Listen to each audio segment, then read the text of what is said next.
Meanwhile, President Duterte has laid out in his speech the Philippine perspectives on other nations' policies and the presence of Russian President Vladimir Putin and other world leaders at the Valdai Forum. As the first ever Filipino chief executive invited to the prestigious gathering, President Duterte pointed out how the international community creates rules for almost everyone, but some refuse to be bound by them.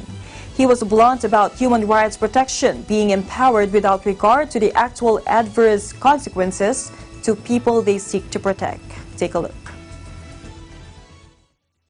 In its own way, this is the same line for nations. Developing countries like the Philippines, with their own histories, face different challenges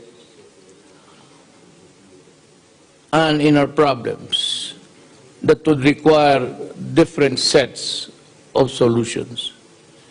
Yet some so-called friends act like they know the answers to our problems and impervious to our specific socio-economic and political conditions. They create rules and norms for almost everyone, and some refuse to be bound by the same. Think of the UNCLOS, the Paris Agreement on Climate Change, and even the Convention of the Rights of the Child. They weaponize human rights, oblivious to its damaging consequences to the very people they seek to protect. Just look at the chaos and instability that ensued in Libya and Iraq following military interventions. Closer home, some of our partners have heard unfair criticism against my government about perceived excesses in our fight against drugs. They see what they want to see to justify the preconceived notions and are trying to understand that what truly is happening is there in my country.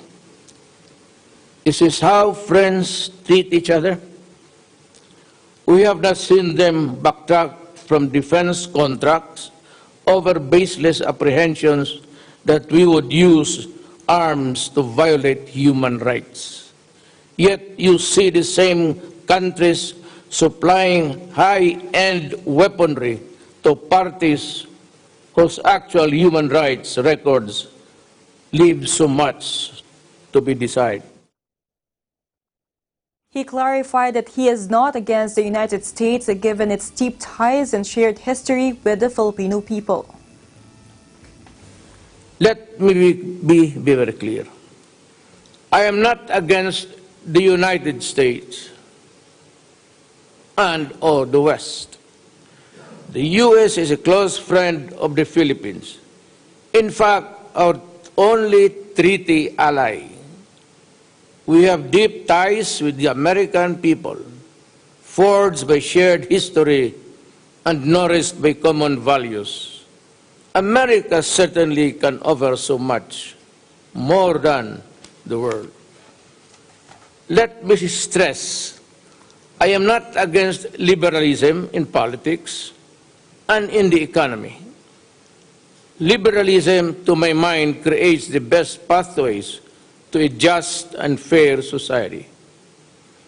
For a thriving democracy like the Philippines, there is simply no other better alternative to a philosophy that puts premium on the freedom and dignity of the individual. Our issue is not the current global order, but rather the actions of certain actors that violate the very principles that underpin this order. The Philippines does not ask for a special treatment, nor favors from its partners. It does not seek exemption from the norms and principles that have kept the peace in our world for decades. What we seek, I assume, what the Russian people and all nations also desire, is fairness, equality, and mutual respect. We want a strengthened rules-based order where countries, big or small, are treated the same.